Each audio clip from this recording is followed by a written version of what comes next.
I want to thank you all for coming this afternoon for our second annual Martin Luther King, or Radical Martin Luther King Symposium here at Uncle Bobbie's Coffee and Books.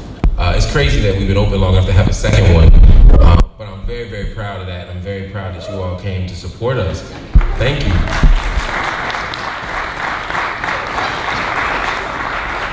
We are very aware of how many MLK celebrations there are in the world. And some people are like, do you really need another one? Do we need another MLK symposium? And the answer for us was yes.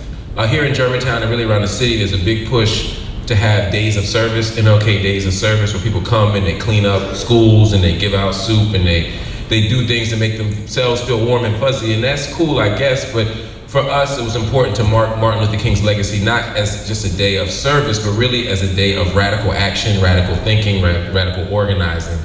And so for the entire weekend, Uncle Bobbie's engages in really a commitment to radically rethinking King's legacy and engaging and advancing the conversation on King. And so that's why we have this amazing day of panels today. And I'm so fortunate to have all the cool people who say yes. I mean, I couldn't have imagined a better group of people to come out to talk about these issues. And we wanted to talk about different issues. We wanted to talk about different things. We wanted to have the dopest people we could find.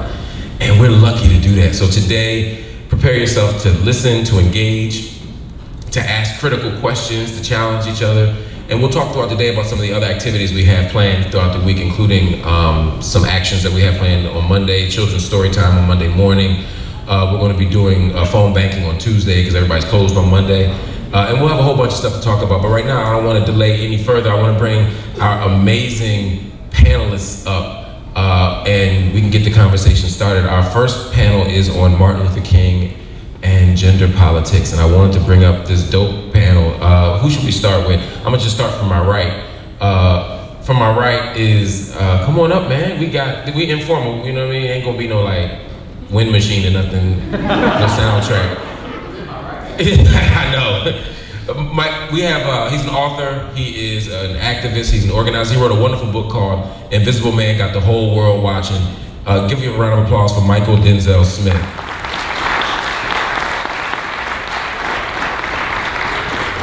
And now for the talent of the panel.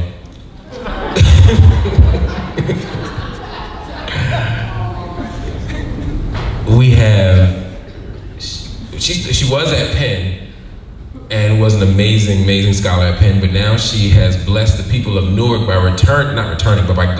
coming to Newark, New Jersey. She is a professor, a full professor, an endowed chair, a brilliant public scholar, and she writes for the New York Times. She writes about a brilliant array of things. She has an amazing book, actually an amazing 2 book projects that are coming out on top of her wonderful first book project. She's a wonderful scholar. She's no stranger to Philadelphia. She's also the co-founder of A Long Walk Home. Please give a warm round of applause to the brilliant Dr. Salamishah Tillet.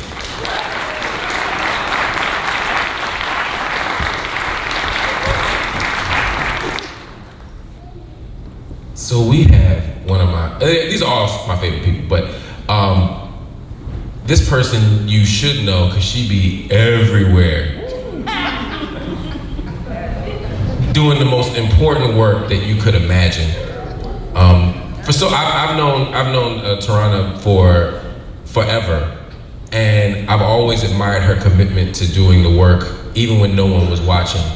Watching her commitment to organize, her commitment to teach, her commitment to struggle with us, from Art Sanctuary to, we could go on down a list of amazing things that Tarana has done, but I think we all are familiar at this moment in history with Me Too. And while they initially tried to co-opt that movement as a white liberal women's movement, we understand that its creator, its founder, its principal organizer is Tarana Burke. And I've experienced great joy watching the world see how amazing and wonderful and brilliant and talented she is over the last 2 years. And even though she's super important and she gets invited to fancy places and she's just everything, she still comes back home and she still does grassroots work and she still comes to Uncle Bobbie's. And I'm so grateful for her. I'm so grateful to call her a friend. I love her so much. Tarana Burke!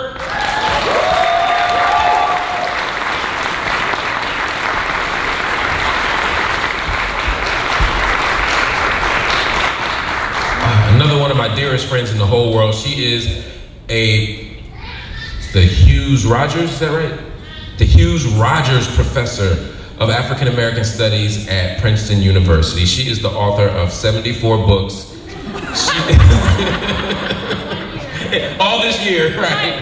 And they all good. Some people do that and they don't be good. These all good. No, but she's a brilliant scholar, a brilliant thinker, a dear friend. I can't say how much she has forced all of us to reckon with these issues, not just of gender, but of racial politics, of radical leftist politics more broadly, of political economy. Imani is brilliant, amazing, and wonderful, and I can't say enough about her, and I can't wait to have her up here to talk about all this awesomeness. So please give a round of applause to Dr. Imani Perry.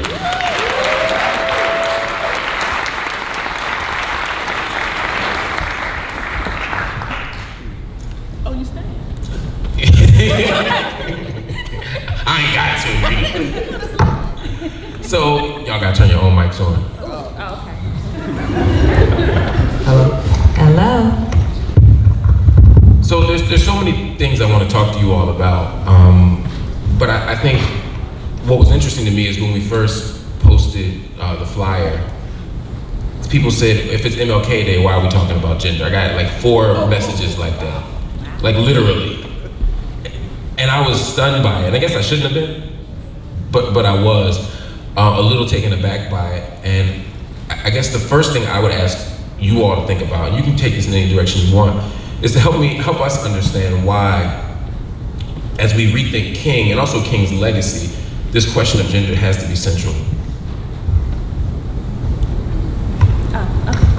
I'll go first. So, I mean, I think the first way to think about it is that the event that ushered King into the national scene as a movement leader was the Montgomery Bus Boycott, and he was explicitly chosen by women activists in Montgomery. We could go back to Joanne Robinson, one of the organizers who wrote the wonderful book, The Montgomery Bus Boycott, and the women who organized it. I think that's who started it. They selected him, and he relied upon an infrastructure of organizing of Black women educators in Montgomery in order to sort of rise to ascend to the position he was in. And I think, generally speaking, as we talk, and there have been lots of wonderful kind of expansions of movement history, again and again, what we see is that women organizers were not just sort of addition, but they were central to the movement, right?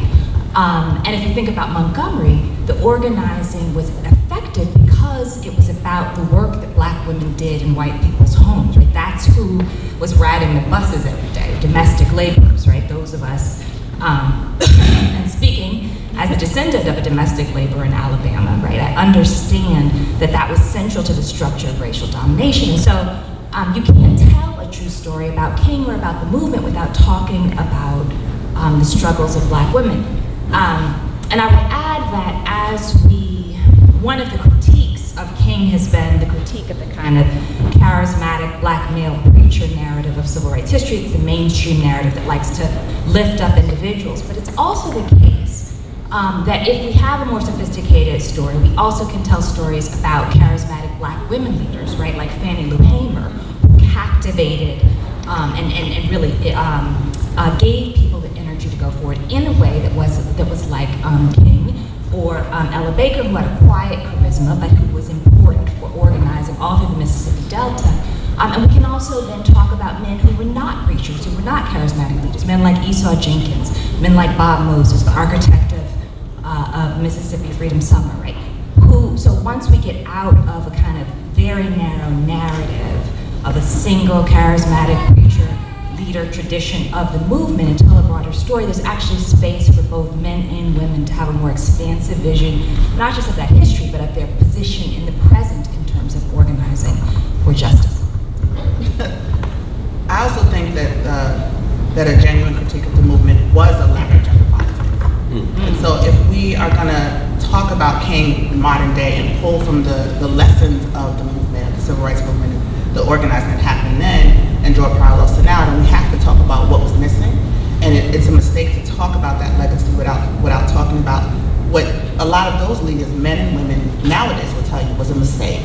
That they didn't amplify the leadership of women, that they did take on gender as a one of the tenets, as a central issue that they were organizing around. So if we're talking about King in 2019, sorry, then we should be talking about gender, because we should continue to evolve that conversation. It's a mistake to leave it out. I guess to add to both of these points, when we think about the radical king, people often are looking at like late king, right? Even though there's very good arguments to make that he was kind of always radical throughout. But I guess I'm interested in the moments that people turn to are his kind of staunch stances against Vietnam and his anti-militarism, and then his organizing with sanitation workers in Memphis in particular. And I guess there's ways of reorienting those two philosophies as deeply indebted to kind of Black women's political projects and Black women's intellectual work. So, as Imani pointed out at the beginning, we see King, it's indebted to Black women organizers. And I'm always struck by the intellectual relationship between Coretta and Martin and the way in which she pushed him to be quite critical of Vietnam. Like she gets to that moment before him, and she's encouraging him to become more and more public about his anti-Vietnam position. So there's just that relationship that oftentimes is seen, they're not seen as co-equals because he's the one at the forefront of the movement. But intellectually and ideologically, there are many issues that Coretta was ahead of him on and that he then takes to the grand stage. And the other, I guess, is a kind of lesser known history, is his indebtedness to organizers who were really working with women in terms of national welfare organizations, and the way in which the kind of class analysis and race and gender analysis then does inform his own organizing at the end of his life. And so that history kind of gets written out of how we think about King in terms of his radical class politics, but I just want to insert it back in. And then the other way I guess I think about it, to Tarana's point, is I'm kind of fascinated with the way subsequent movements try to address these issues that are seen as both limits, maybe of the civil rights movement, the way in which sexuality and sexism are not really dealt with, and then how the Black Power movement and then the Black Lives Matter movement really wrestle with these contradictions. Not like they solve them in any easy way, but that the challenge of not dealing with sexism and homophobia, for example, kind of get reoriented and reframed. And so I've always been interested in how Black Lives Matter really takes up that. Is it my phone? I think all the mics are on. Let's give us a little feedback. Okay, sorry about that. Okay, good. Should help. So I was always struck at the way in which Black Lives Matter really is an amalgamation of like civil rights, civil disobedience, Black nationalism, and Black power, the kind of die-ins from the AIDS activist movement of the 80s and 90s, and then staunches a kind of radical critique of the very model that Imani is talking about, charismatic male leadership. So there's ways in which, like in real time, these issues weren't dealt with, even though they were shaping King's legacy, and then subsequent generations of activists have really tried to respond to that absence by taking it on more in the foreground. And the last thing I'll say is, I know Imani has this brilliant book on Lauren Hansberry, but I'm really interested in the artists like Baldwin, Hansberry, and Simone, who really were, for complicated ways, offering a different kind of model of being queer and Black and struggling with these intersections and why they're so important to us now. Even though they were important then,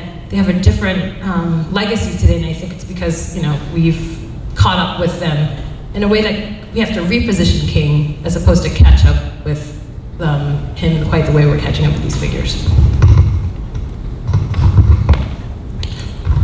Yeah, I mean, I don't have that much to add to what all that's been said, but I think...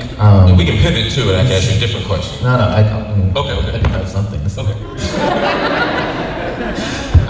But I think in terms of why is the question, why is it important to discuss gender when discussing King? And I think part of it is because of the centrality of King in the Black political imagination, right? Like, I think, I mean, I would hope that it wouldn't be the case, but he does occupy a lot of space. We come back to him quite often. We come back to his ideas, his thinking as a political philosopher, a preacher, and all of this. And And that he takes up that much space means that to have a more honest rendering of him allows for a greater discussion in our own politics. And I think that the problem becomes the way in which King has been caricatured, been whitewashed, that we still have turned into an avatar of what we want to believe as our ideal selves, right? And if King is going to occupy that space to then examine his flaws and his shortcomings when it comes to gender politics, means that we are then reimagining what our ideal selves look like. How do we? Okay, it's working now. How do we do that? This is for everybody. How do we begin to reckon with King in a more honest and sincere way around this question of gender, at the same time that we're so committed to a very kind of static and ultimately, I guess, problematic understanding of who and what King was? Like how do we do that? You know, how do we address the way that King may have done harm? How do we address the way that King's own personal biography may bump up against a progressive gender politics? How do we do that stuff in ways that don't alienate but advance the conversation and also give us a more honest rendering of King? Anyway, we can just flow now. We gotta go back. I mean, I think one of the things that makes it difficult to do what you're talking about is that we have what I think is a very difficult element in our political culture right now of, I don't know quite how to explain it. I mean, it's sometimes described as cancel culture, right? But to cancel people by virtue of their flaws, right?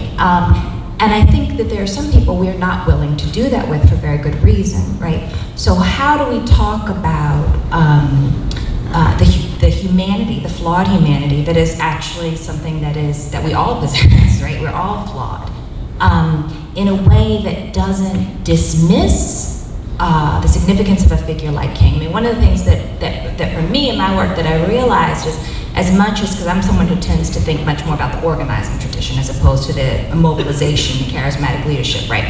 What were the organizers doing? But then when you read the testimonies or you talk to people who were in the movement, which we ought to do because so many of them are still around everywhere, is that he served this really important emotional function to generate courage for people, right? To speak their truths in the midst of just unbelievable danger, right? We tell these heroic stories as though people weren't at the edge of death all the time, right? And so that's just, a little bit about why I think it's difficult, but I think it's essential. I think it's essential not just because we have to tell a more robust history so that we can imagine better, but also because we have to understand that you can't have a movement expecting perfection, right? Movements, you can engage in academic critique in that fashion, but movements actually have to have capacity for people to be flawed, to not be there yet in order to grow, right?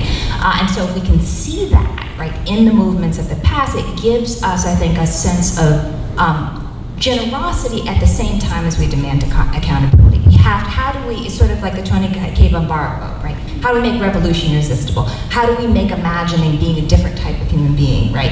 Who believes in gender liberation, who believes, deeply.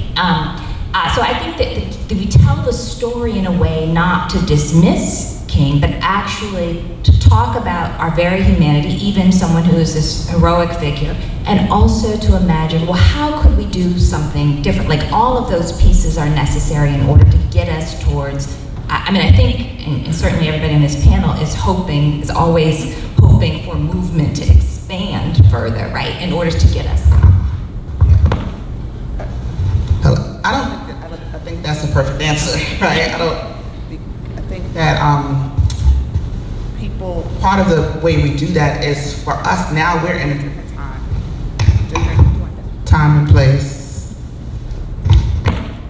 Yes.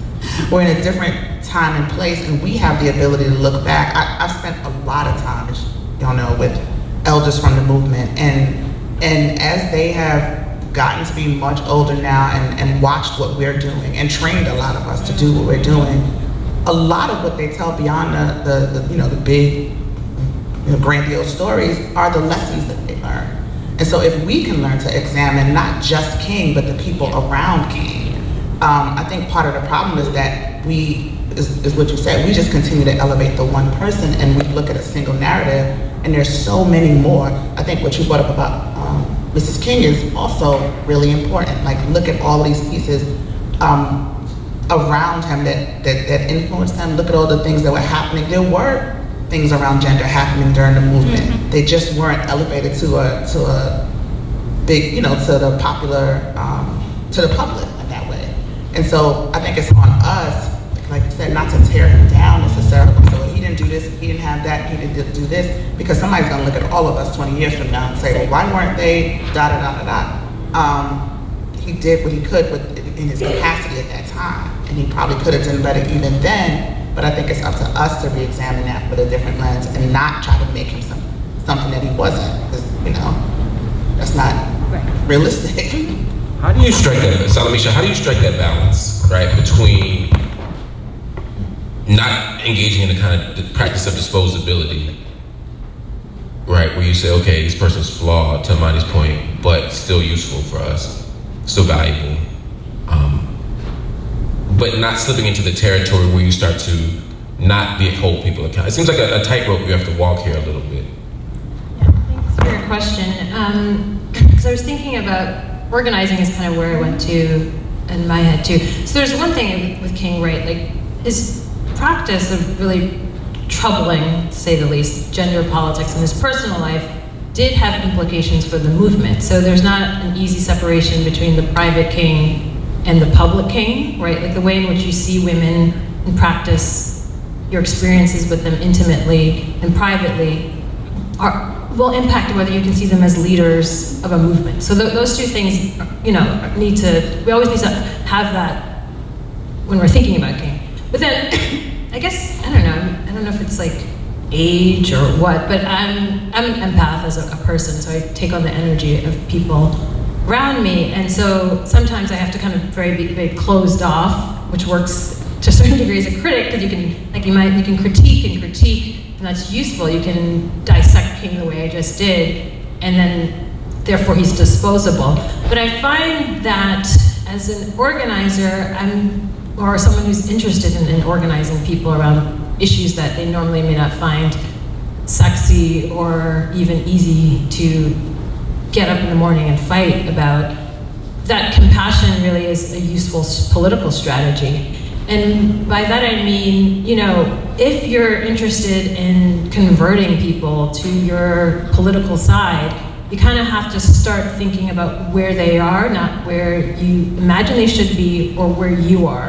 And I think that creates a kind of different momentum and different engagement with the person. I've been thinking about this a lot with all these people I hear who are like, oh, I didn't know this about R. Kelly, or I didn't, if you've been thinking about these issues for a long time, like R. Kelly's long history of violence against girls and women is very apparent. But with the surviving R. Kelly, I've heard from so many people, like they didn't know, or they wish they knew and they would have acted differently. And so a couple years ago, I would have been very angry and frustrated, but then I was like, well, what is it that they haven't dealt with in their own life that prevents them from having empathy for these particular groups of people, right? And so if I use that as like a way of thinking about King, which is like, what is it in his life that maybe inhibited him from seeing gender, and particularly gender equality as important as racial equality, that gives me a different relationship to him. And it gives me a different relationship to his legacy. So I guess it sounds really weird and strange to use compassion as a kind of political organizing strategy, but I actually... Okay. No, like, yes. Amen. That's dope. Okay. But I don't know, that's what I've been thinking about. And I do want to give a shout out to someone who's not here, Farrah Jasmine Griffin, who constantly pushes me to be more compassionate, because I think she starts from that place. And we were texting this morning, and I was like, I'm trying to be compassionate. So, I have a relationship to this very topic. So anyway, I just want to say yeah, that's how I'm going to approach it. Kind of, not like, what is it? There's like progressive prosecution or compassionate conservatism. Not like that, but more like a compassionate radicalism. What does that mean? Or compassion and radicalism kind of being one and the same. One of the things that came up, and I I want to return to that R. Kelly question a little bit later, because I think I want to talk about some things that are happening in the moment. Also, if you all have questions, begin to think about the questions now, so that when we bring up the mic for our question and answer portion, you'll have really good, refined questions for us. Like the ending question marks that, it'll be dope. We have an opportunity now, and I think Salamishah brought this up, as just referring to different movements from, I guess we could say, King before he passes, and we also think about the Panthers. We could also think about Black Lives Matter. We could think about all the interesting movements in between. We've had these different iterations and formations of leadership, and very often Black male charismatic leadership has still been at the center of much of it, not all of it, but much of the stuff that we give a tremendous amount of credit to. How does the current moment help us rethink leadership? How much progress have we made around this question of gender leadership, et cetera, et cetera? So it's for anybody, yeah. I think, the current moment is, here we go, yeah. Let's just take that one out here. So, we can share. Yes. I think this, as a person who loves looking at movements and learning from movements, this moment is so amazing to me, right? The most progressive movements of the last decade have been led by women, by queer women of color, and things along that spectrum. Not to say others weren't included, for sure, but whether it's Black Lives Matter or Say Her Name or these other efforts like that, it's been this, it feels like the same energy that was, Diane Nash during the Civil Rights Movement. It's a continuum of that, except that now we're in a different moment, so that leadership can come to the front and can be heard and have a capacity to hear from women now and follow their leadership publicly. And that's on both sides, because I think both men and women have had in the past issues or trouble with following women's leadership. So I think that's one of the most interesting things of this moment. It is, it's also fascinating to me, and I'm just using that word because I can't think of a better one, but it's fascinating the backlash that we get. And I'm sure that also is always there. But there is this sense of I think maybe during the Civil Rights Movement, women, who were in leadership behind the scenes played their position, and therefore the backlash was different. But now, what is happening, the very dangerous position that a lot of us find ourselves in by standing up in the front and saying, not only am I strategizing and thinking and organizing, I'm leading, the backlash is incredible. So we've made a lot of progress, but also we haven't. And there's so much more progress to happen around that in this very moment today. Yeah. Mychal, let me bring you in on this, because Tarana said something interesting. She talked about our ability to respond to and affirm women-led movements. I don't disagree per se, but I'm wondering about what the tensions are there sometimes, because I'm also watching how many of us are responding to some of these movements, and I keep wondering, would this be the same if X? So, what do you think? Would it be the same if, for example, if Black Lives Matter were led by, say, DeRay McKesson? I'm being petty. Okay, if it were me, I can't even pretend I'm not. I was trying to keep a straight face, but why? Don't make me, don't. what? You're trying to cause trouble in the church. No, I'm just saying. No, but seriously, though, some of the resistance I've seen to some of these movements, I feel like is partly because women are leading. Of course. Even in how they're framed as being anti-black male, anti-this, sure. Shifting us away from what we're supposed to be talking about, those kinds of narratives. But see, I mean, that just sort of, that just reveals the shortcomings of our past frameworks for movements, right? I think what we're seeing is an undermining of that previous logic, which only reinforced hierarchies and terms of patriarchal dominance, right? And now what we're seeing is a deep questioning and resistance to that,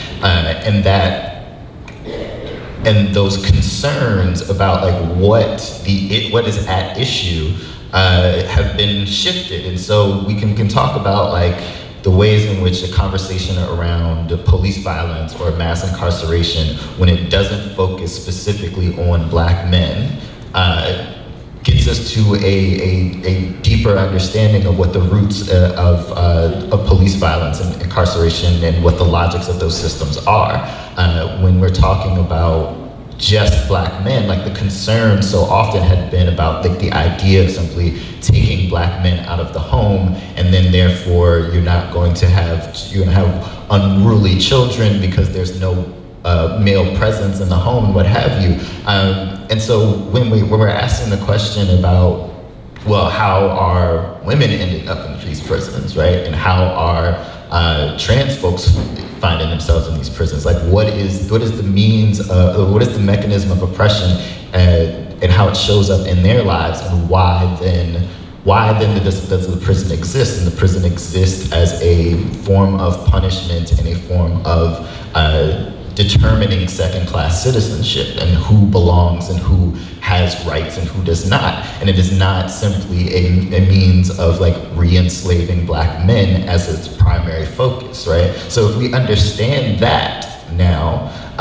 then we look at the prison more holistically, and we're asking questions around abolition as opposed to like, how can we have just fewer Black men in prison? And I think that's the important work that having these movements led by other folks gets us to do, and that if we are shying away from the real issue that the backlash is trying to tell us that we are, what really is happening is it means that we're not having a primacy on those who have already exhibited levels of privilege within our movements, right? And that what is being said is that we are not attempting to dismantle all the systems. We're attempting to dismantle only that which has an impact on cis hetero Black men, because freedom is only seen through their lens. Just add to this conversation too.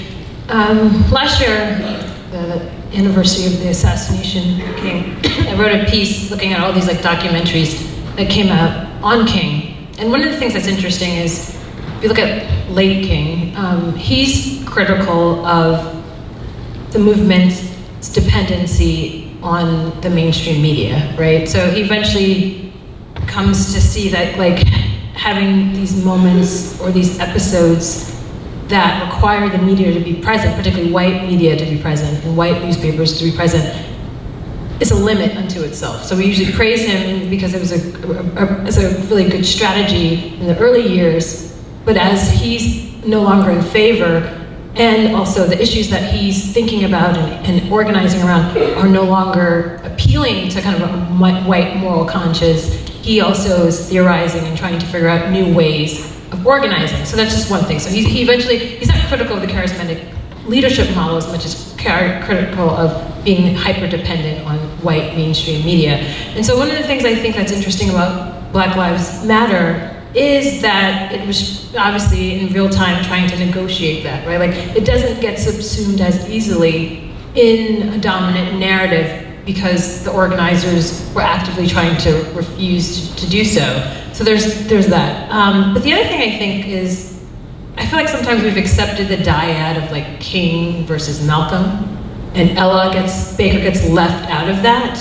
And I'm really interested in the ways in which, like, one, Ella was right in a lot of ways, right? Like, what if that were the conversation? Can you say a little bit about what Ella was arguing, just for the audience?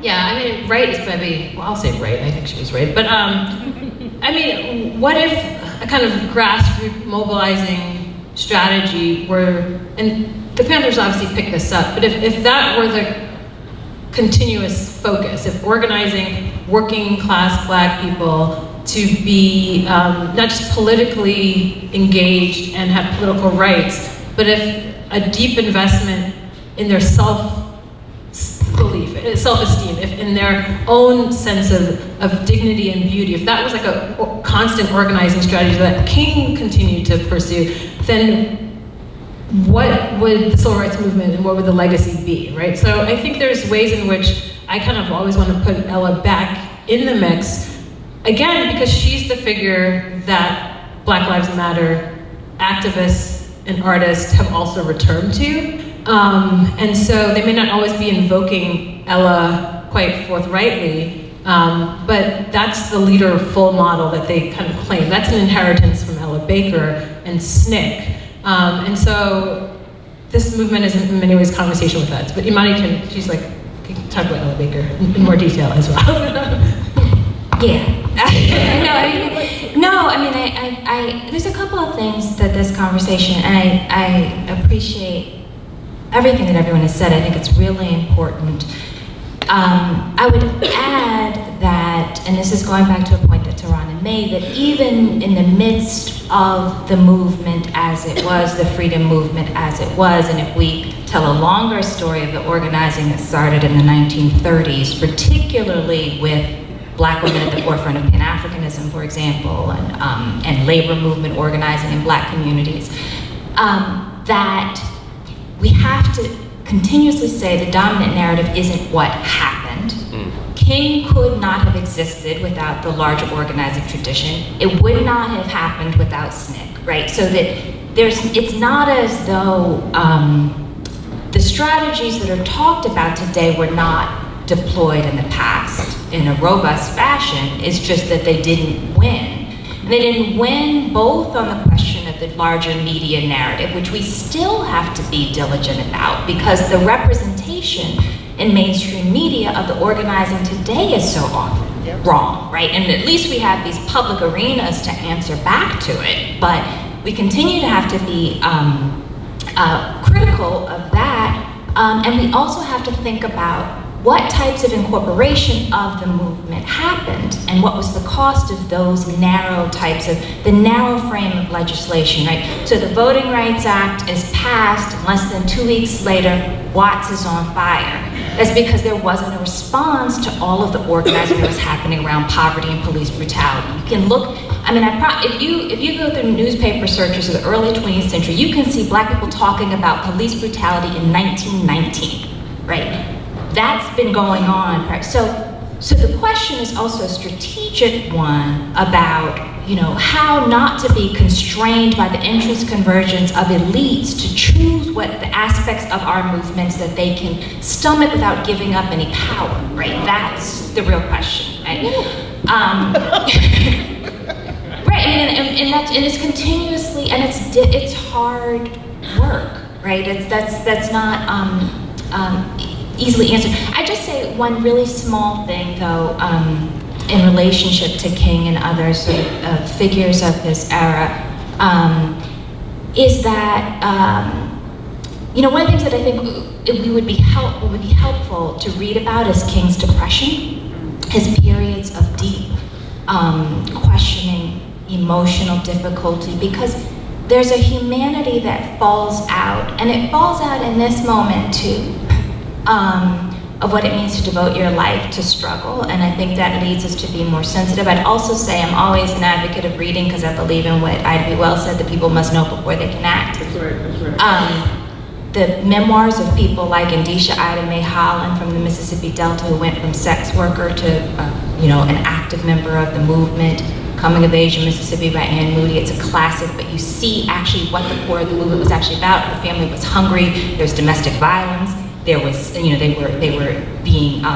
were vulnerable because of their relationship to the land and their late exploitation of their labor. Like when you read those books, you see that what they were organizing around was inclusive of the vote and sitting in various parts of the bus, but it was about so much more. And so I think there's a lot of history of what the movement was that we can mine, both the things that we're critical of, but also the incredible work that happened. Ooh, okay. I got got two. Okay, you got two. You said a lot. I'm so glad I'm sitting next to you because you keep giving me nuggets to like riff off. But there's two pieces that I was trying to hold while you were talking. One was about what white folks or mainstream, or the whatever people need to hear, pull out and is palpable to them, right? Because that's what I'm living through right now, right? So I want to make sure, I just want to hold these two things. And a part about depression, so I'm going to put that there for a second.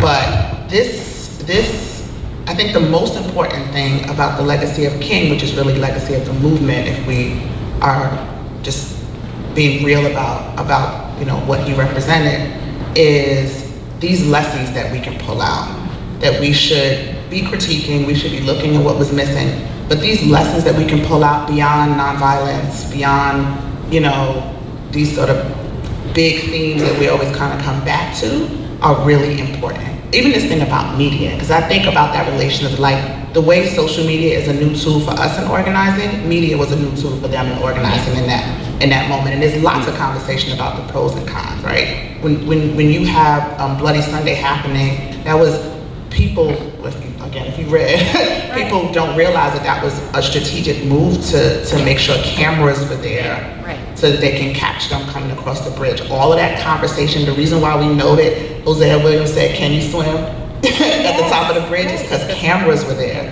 And so you get to carry these things on with you. They were very strategic, and I think that gets lost a lot. People kind of tend to make the movement like it was just a lot of singing "We Shall Overcome" and marching and coming, like it didn't mean something. Somebody didn't sit down and strategize, and a lot of who was sitting down and strategizing were Black women. Yes. I also think just there's layers like there are now, right? So Diane Nash, who I bring up all the time because she was a brilliant strategist. Diane Nash was at the table. I have these notes. I showed this before. Yes. I have these notes from, I used to work in Selma, for people who don't know, and I used to be do curation and special events at the National Voting Rights Museum in Selma. So I've lived with a lot of this history. But there are these notes that Diane Nash took, because of course the woman was always made to be secretary at these meetings. And I think what's so fascinating about them is she has the typewritten notes, and then she has her handwritten writing on the side of like, she captured everything that was said, but then it was kind of like, but we're not doing that. You know, when they were talking about we should cover 20 counties across the Black Belt, and she's like, she just wrote, you just see a line and you see like 4, you know? So it's like as she, but you know, was doing what she had to do in the moment. But I also think another part of the strategy is, in 1965, I don't see a way that they could have put a woman in the front on TV. Oh yeah, right. Right? Even, not if they wanted to, but even if they wanted They wouldn't have looked, right, yeah. it would have been even another layer of complication. So thinking about what people can stomach and what they can't. When Me Too went viral, I was very clear. I was wrong about some of this, but I was very clear that the world was not ready for a 44-year-old Black woman from the Bronx who talks like I talk. And Yes, we were. no, y'all was ready. You know, y'all were ready. And there's something, you know, there's a whole lot of just unpacking we can do about it. But when I was initially coming on television and talking, I talk like this all the time. I mean, you know, all the time. And I'd say Black all the time, you know? And I say Black girl, and I say Black women, and I say y'all, and whatever the hell else. And it was the difference, I think, looking at that and now is just that I don't have to play my position. Can I just say something really quickly about that though? Because one of the things that, you know, my entire family adores you, and they're always saying about how brilliant, really hard. Yes, my auntie, my mama, right? But your point is that you can see the movement, history, and training in you, and how concise and coherent and brilliant you, right? So that while I think that's true, it's also the case that all those years in Selma are part of what put you in a position to be able to not just be there, but to speak in a particular way, right? Yeah. And so, like, that history certainly gave me a grounding to say, if you give me a platform, this is what I'm gonna do with it. Yeah. I've been trained to do this. Yes, right. So, okay, I just wanted to say that part. Just a quick thing about the Depression and King. So, there's a documentary, what's it called? Out of the Wilderness? Do y'all know the name? There's a documentary that came out in the last year about King's last 3 years. Yeah. But I can't think of the name of it. It was on King in the Wilderness. King in the Wilderness, right? Thank you. Yeah. On HBO, and I really love the documentary. One, because elders who I love were in it and just having a moment to really talk freely about that time. But you do get to see him as a human person, like a human being, a full human being. And one of the things that I take personally, that when I think of lessons that I learned from the movement and from people directly related to what's happening now, is that oftentimes when you talk to folks from the movement, they'll say, we didn't have no pension plan, right? We didn't have no retirement. We didn't have anything, and a lot of folks literally went crazy.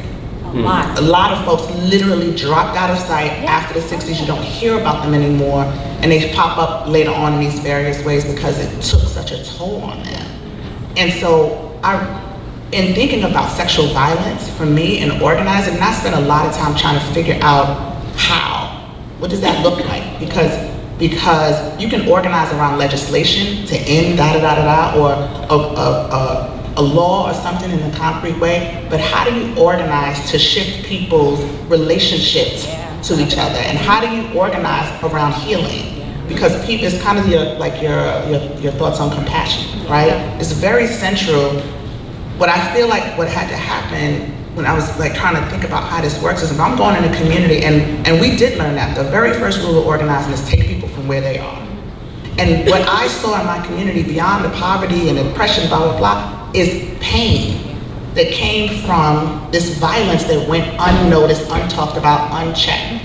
So trying to marry an organizing tactic and model with a healing model that would bring people to a place where they can then organize around this same issue, to get people. So the work of this movement is really about bringing people back to themselves, so they could be at the forefront of this work.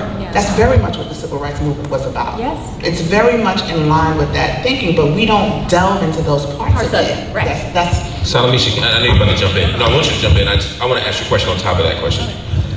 Meeting people where they are is one thing, right? And I want all of you jumping on this as well if you feel compelled to. But when you're in the context of rape culture, right, particularly because I'm thinking about the work you all are doing around sexual violence, if that's where people are, how do you engage them on that? It's different to engage people when we're not ready for a woman on TV than we're not ready to hold R. Kelly accountable, or we're not willing to, hold Kavanaugh accountable. Yeah, I mean, so I'm not in the work at this point in my career of getting R. Kelly, but I am interested in organizing and working with and understanding all the people who, not all, but lots of just people who are now oh my God, I didn't know, I would have acted differently. That's most of the people who are fans, who continue to purchase his music or dance to his music. That's the kind of constituent that I'm interested in. So one thing before I get there though, because it's all related. So I was thinking about Tarana's point about, a woman would not have been, what the consequences of having a woman as the spokesperson for the movement. But what I'm interested in is the ways in which, all this uncovering of, let's say, Rosa Parks that's happened. Well, one, the way that Rosa Parks existed as this radical political subject, and then the ways in which that uncovering has had to have been done over the last 20 to 30 years by historians. What if the Rosa Parks, as she was also the voice, she was the face of the movement, but the voice of the movement, and the complexity of political, as an anti-rape activist, as a civil rights activist, as a Black nationalist, of all of that were the way in which we could, that was the voice of the movement, right? What are the possibilities there, as opposed to the consequences of her not being. That's just one example, and she's the most famous one. But as Imani pointed out, there are many, many, many other people who lived and practiced a very different political ideology than King, that were alongside him, but also pushing him. And I just kind of wish that those voices were more congratulated and celebrated in real time. And we understand that it was white supremacy and sexism that prevented it as such. Now, yeah. About that point of what if, I think it's the same thing then it would take now. There's a moral courage that people have to confront. They have to come to terms with. It would have taken courage then, just like it would take courage to confront rape culture now. And that's kind of the place that we are. We are taking where they are. Yeah. Because we have to answer that question of why aren't we courageous enough to do this? Yeah, and then sorry, I'm gonna get back to your question. But with this courage thing, just on a practical level, like what I'm really interested in, I find it so hard for people to be courageous. I find it much easier for them to be cowardly. And so I'm trying to get to the point when like, it's easy to like not like something because there's so much condemnation publicly to like it. Like if I thought, for all my life I'm like trying to get people to like take a stand on this issue. And if it's not in their DNA to be morally courageous, then how can I create a world in which the easy decision is the politically courageous one, right? Like the easy one is like, I don't go to this concert anymore, or I won't support this person anymore, because that's just like the mainstream position now, right? That's all the work that we're kind of doing. Okay, so to your point about, as a practical thing, we as Along Walk Home, we really believe in like the radical potential of self-care as a practice. And that for organizers to be both sustained in the movement and also to be able to help other people, like we incorporate like therapeutic practices as political organizing. So, with the girls that we work with, we offer like free therapy to them and their families so they can heal alongside being political actors. And I think that's something that oftentimes people say that's like, Angela Davis says that's kind of like a new aspect of organizing now, to like take the psyche quite seriously and take healing as part and parcel of what it means to be a political citizen. I think that's true, but I also think that's like a Black feminist framework to the extent like you think about Audre Lorde, or you think about Alice Walker's Meridian in her novel, in which she's really trying to think through the spiritual transformation and the psychological transformation and the harm of the civil rights movement on people, and how do you heal from that? Like, so if you take healing, as Tarana pointed out, as important, like you have to be a whole person to actually create and sustain radical change. If you take that premise seriously, then there's a lot more potential, but also there's just a lot more potential to get other people. Seen that Gillette ad, right? And that all of the like alt-right and conservative white men are just really upset about this Gillette ad that just basically says, hey, maybe men could be somewhat better.